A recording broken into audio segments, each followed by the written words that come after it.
Soc la Candy, soc estudiant de la Universitat d'Òptica i Optometria de Terrassa i tinc una minusvalia. Fa 4 anys y algo que me van diagnosticar esclerosis múltiple.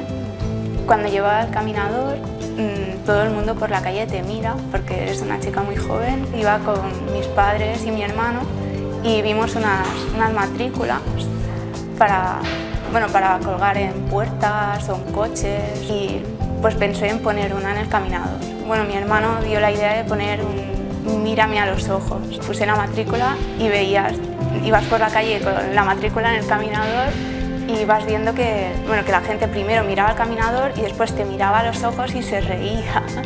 Tienes 2 caminos. Un camino es tomártelo bien, como el que escogí yo, y otro camino es tomártelo mal.